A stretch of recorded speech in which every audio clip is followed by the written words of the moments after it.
Em nosso encontro de hoje, nós vamos continuar com o tema da sabedoria. No encontro passado, nós encaramos ela do ponto de vista do aprendizado. E hoje nós vamos inverter essa relação, pensando em que se alguém está aprendendo, então também alguém está ensinando. E, obviamente, os dois papéis correspondem a seres humanos. Geralmente, a primeira ideia que vem à mente, quando a gente fala em ensinar, é essa que está retratada aí pela figura, né? Uma professora na frente de um quadro negro. Mas vamos ver que esse não é o único conceito de ensino em relação à sabedoria.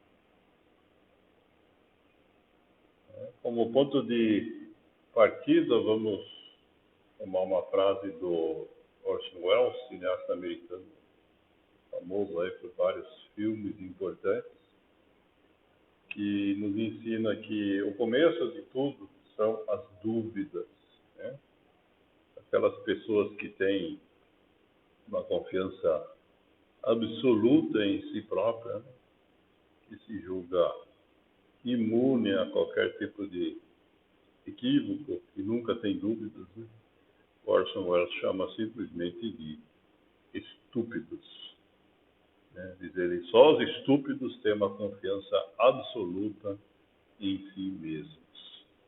Né? São aquelas pessoas, né, que se consideram acima dos outros, né, ou que até acham que se aproximam ou se equiparam ao poder superior.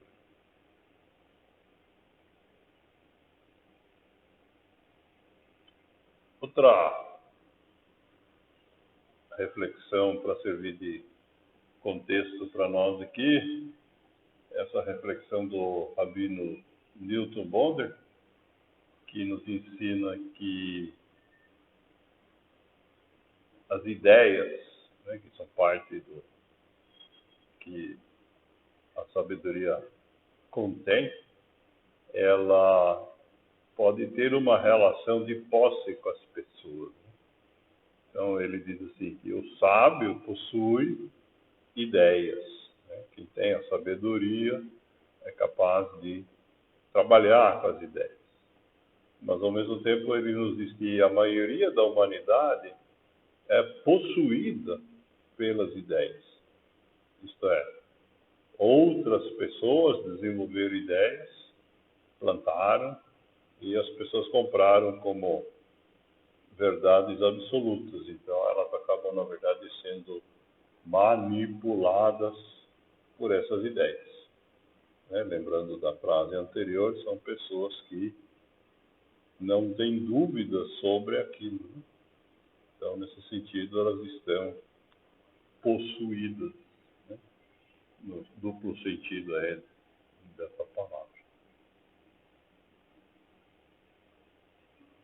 E com esse contexto criado, então, vamos para talvez a frase mais curta de todo o nosso acervo, que é do Sêneca, que nos ensina que desde a época do Império Romano já era sabido que ensinando aprende-se.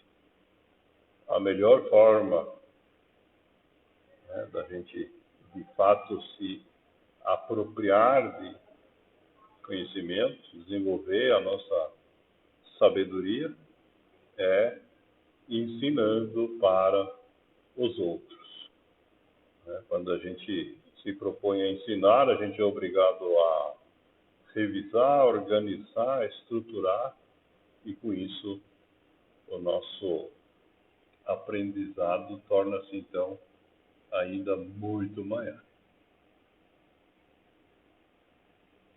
Essa questão de praticar, né, para a gente conseguir desenvolver a nossa sabedoria, ela não é exclusiva do mundo ocidental, né? O Confúcio, né, a cultura chinesa, ainda antes, né, da época do Império Romano, disse assim, né, conte-me e eu esqueço. Né? Isto é, se a sabedoria for relatada para a gente em termos de palavras, a gente acaba esquecendo.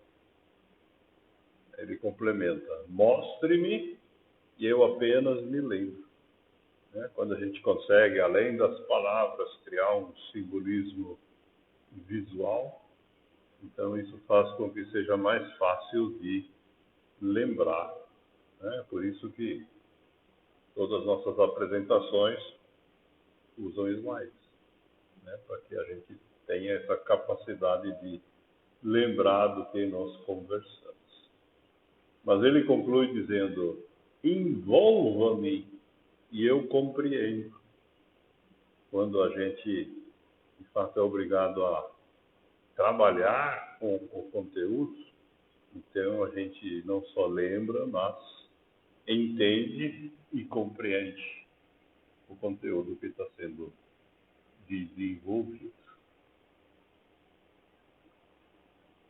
Outra máxima da cultura chinesa, do Lao Tzu, outro já citando muitas vezes, diz que o sábio não ensina com palavras, mas com atos. Se a gente tem a sabedoria, então ela tem que ser colocada em prática, né? Já falamos sobre isso. Vamos detalhar mais ainda em algum próximo encontro. Mas, diz ele, esse ato de você colocar a sabedoria em prática é a melhor forma de ensinar os outros sobre o que você tem. Combina, de alguma forma, com a frase anterior do Confúcio. E voltando ao Confúcio, ainda ele nos estimula, né? Se não sabes, aprende. E se já sabes, ensine. A gente não deve guardar a sabedoria para a gente. Acaba se tornando muito pouco útil, né? Se a gente acumular e não ensinar.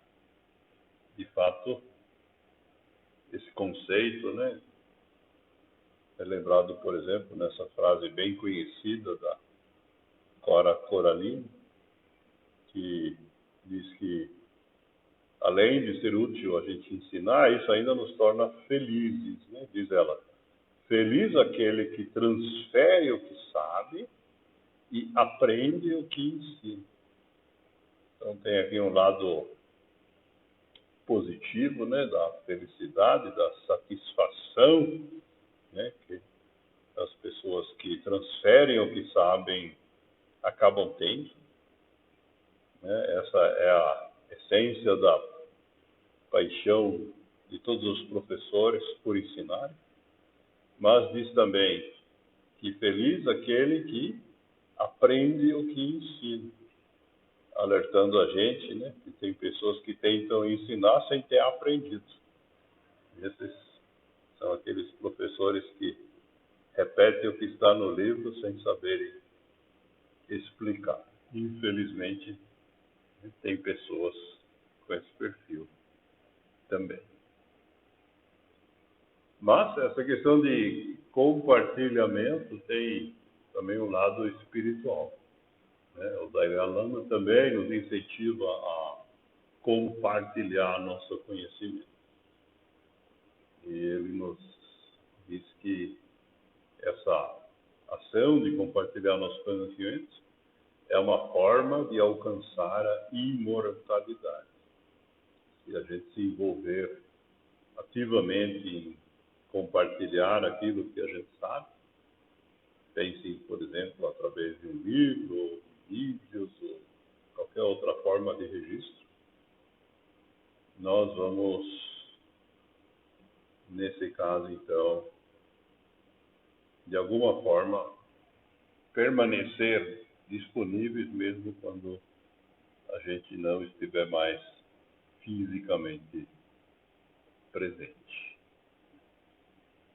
E Essa questão nos remete, então, ao processo humano de desenvolvimento de gerações subsequentes, né? E nesse processo, a gente sempre acaba caindo na relação entre os pais e os filhos, né? Temos aqui uma frase do Gandhi, que diz que um pai sábio deixa que seus filhos cometam erros. Se nós formos pais sábios, muitas vezes vamos cair na tentação de evitar, né, que os filhos cometam erros. Fazer alguma coisa para que, entre aspas, eles não sofram por isso. Mas Gandhi nos ensina que, ao fazer isso, nós não estaremos agindo corretamente, né? Porque nós não estaremos permitindo que eles desenvolvam a sabedoria deles. Não precisamos pensar em pessoas como o Gandhi, né? Nós temos outro exemplo aqui, o Bruce Lee, cineasta, lutador americano, que na cultura aí das artes marciais, e que nos ensina o seguinte: ao invés de comprar para seu filho as coisas que você nunca teve, ensine-o as coisas que nunca te ensinaram. Então, o primeiro ponto aí, né? Para a gente ensinar as coisas que nunca nos ensinaram, nós precisamos desenvolver a nossa sabedoria de forma autodidata. E a segunda parte é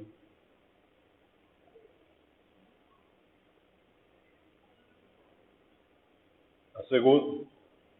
Tá bom, viu? Infelizmente eu só posso aguardar o retorno do sinal. Eu não tenho controle sobre isso. A segunda parte diz assim: o material se desgasta, mas o conhecimento permanece. Lembrando a gente que os objetos materiais que a gente possa comprar são sujeitos ao desgaste pelo uso, né, pelo tempo, mas o conhecimento é permanente. Uma vez que a gente aprendeu ou ensinou alguma coisa para os nossos filhos, né, eles vão ter esse conhecimento para sempre.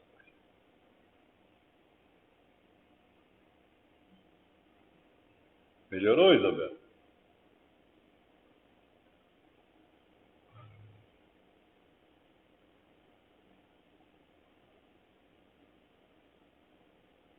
Então, vamos seguir. Ainda nessa questão da transmissão da sabedoria, né, que é o nosso tema de hoje, o ensinar, né, nós temos aqui uma reflexão do comediante americano George Carlin, que diz assim: não ensine seu filho apenas a ler. Ensine-o a ler e a questionar o que ele está lendo. Por dois motivos. Para ter a capacidade de questionar o que nós estamos lendo, é necessário não só saber interpretar as letras e pronunciar a palavra que forma, mas compreender o que está escrito. E para questionar, é necessário que a gente possa, então, refletir a respeito do que está escrito, para poder avaliar se aquilo é útil, se não é, se é verdade, se não é. É justamente o ponto no qual nós nos permitimos trabalhar com o conceito que nós começamos hoje, que é a existência da dúvida. Essa questão, né, da gente enxergar além daquilo que está apresentado, é tratado também nessa reflexão da professora Lídia Vasconcelos, que diz que a missão do professor é fazer com que o aluno consiga enxergar possibilidades onde o mundo inteiro disse que não existiam. Isto é, fazer com que o aluno possa ter dúvidas a respeito daquilo que todo mundo achava que era assim, pronto, para que ele possa, então, aí acrescentar novos elementos, seja conhecimento, seja criatividade. E para a gente fechar hoje, então, nós temos uma frase aqui do filósofo francês Edgar Morin, já centenário, mas ainda vivo, e trabalhou muito com essa questão, né? E que coloca, então, que essa dificuldade, né, que a gente tem que enfrentar com todo esse conhecimento, né? O principal desafio é organizar conhecimentos, de modo que estes possam dialogar entre si, né? Que a gente possa ter pontos de vista diferentes, sim, mas que a gente possa se permitir ter aí processo de diálogo e reflexão, fazendo parte da vida humana, como se formassem uma colcha de retalhos costurados, mas com harmonia e perfeita combinação de cores. A construção dessa colcha de retalhos, né, é de fato um dos nossos objetivos, né, ao organizar todas essas frases através dos nossos 5 pilares, né, do qual nós estamos aqui no momento tratando da sabedoria, né, como um conceito do pilar da espiritualidade, da nossa metodologia.